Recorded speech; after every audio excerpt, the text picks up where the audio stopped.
Macam-macam pola bilangan. Yang pertama, pola bilangan ganjil, pola bilangan genap, pola bilangan persegi, pola bilangan persegi panjang, pola bilangan segitiga, pola bilangan Fibonacci, pola bilangan segitiga Pascal, pola bilangan aritmetika, dan pola bilangan geometri.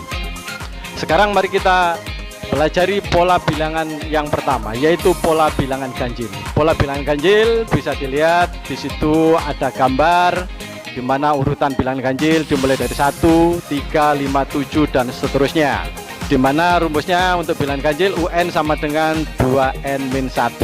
Contoh pola bilangan ganjil 1, 3, 5, 7 dan seterusnya. Misalnya di sini yang diminta pola yang ke-12 atau suku ke-12, maka UN N-nya bisa diganti 12, sehingga rumus di atas UN sama dengan 2n-1. Kalau N-nya diganti 12 bisa menjadi U12 sama dengan 2 kali 12 min 1. U12 sama dengan 2 kali 12 itu 24, dikurangi 1 ketemu 23. Untuk pola bilangan yang kedua adalah pola bilangan genap, di mana rumus pola bilangan genap UN sama dengan 2 kali N.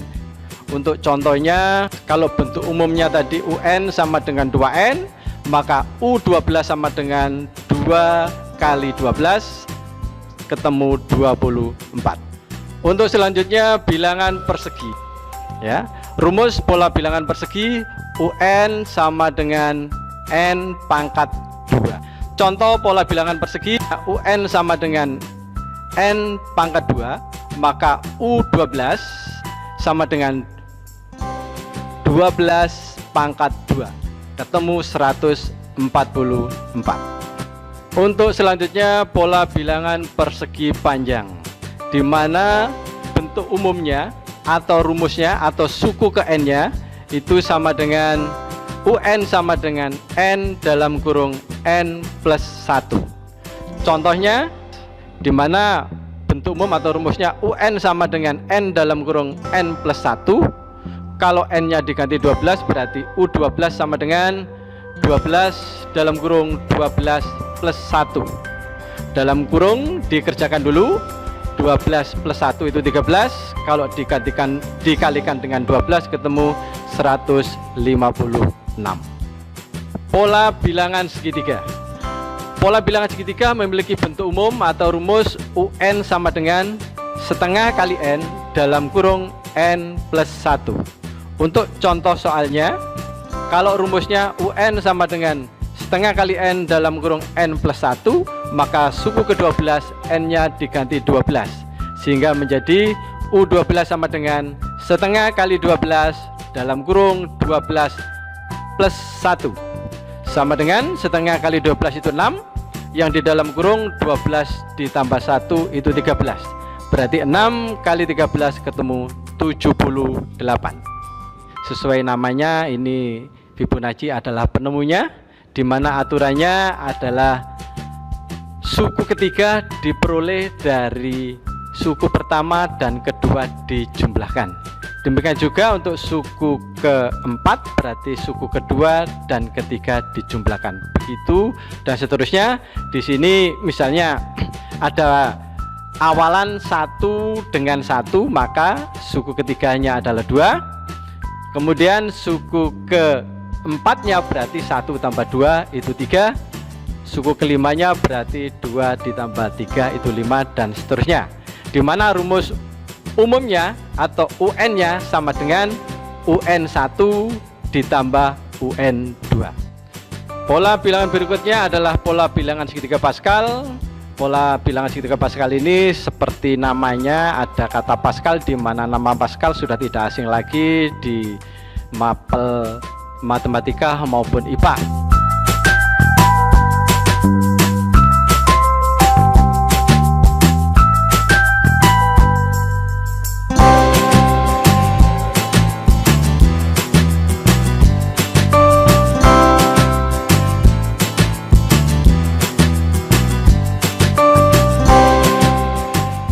Bentuknya sangat unik sebetulnya. Ini juga bisa diperoleh dari permainan tradisional, Tapi kita lihat saja susunan bilangan segitiga Pascal, di mana bilangan pertama dan terakhir selalu 1. Itu aturannya, dan aturan berikutnya untuk bilangan di bawahnya itu diperoleh dari menjumlahkan 2 bilangan yang berada di atasnya, sehingga untuk menulis barisan di bawahnya itu harus di sela-sela 2 bilangan di atasnya, karena diperoleh dari menjumlahkan 2 bilangan tadi.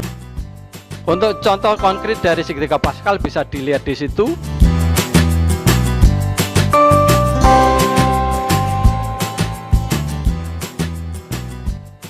Untuk pola bilangan berikutnya adalah pola bilangan aritmetika. Ini sering kita jumpai nanti di soal-soal ulangan dan sebagainya. Rumus untuk menentukan suku Kn dari pola bilangan aritmetika adalah UN sama dengan A plus dalam kurung N min 1B, di mana A itu adalah suku pertama atau suku awal dari barisan tadi, N itu menunjukkan urutan yang diminta, B adalah beda atau selisih. Beda atau selisih di sini adalah selisih antara suku pertama dan kedua, atau kedua dan ketiga, dan seterusnya. Contoh untuk bilangan genap, misalnya 2, 4, 6, 8, 10, dan 12, itu selisihnya adalah 2. Ya, di sini pola bilangannya naik. Kemudian untuk bilangan ganjil 1, 3, 5, 7, 9, 11, dan seterusnya, ini selisihnya juga 2, kebetulan sama. Untuk pola bilangan yang berikutnya adalah pola bilangan geometri, di mana rumus suku Kn atau UN-nya sama dengan AR pangkat N min 1. R itu adalah rasio. Rasio itu adalah hasil bagi antara bilangan kedua, atau antara suku kedua dengan suku pertama, atau suku ketiga dengan suku kedua, dan seterusnya. Ingat, R itu rasio atau hasil bagi. Contohnya, misalnya ada bilangan 40, 20, 10, dan seterusnya. Maka rasionya adalah 20 dibagi 40, berarti setengahnya, atau 10 dibagi 20, dan seterusnya. Di mana rasio ini kalau kita hitung semua dari awal sampai akhir selalu sama.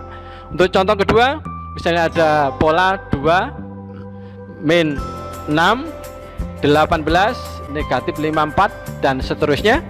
Kalau kita cari rasionya, berarti suku kedua negatif 6 dibagi 2 ketemu negatif 3, atau suku ketiga 18 dibagi negatif 6 ketemu negatif 3, dan seterusnya.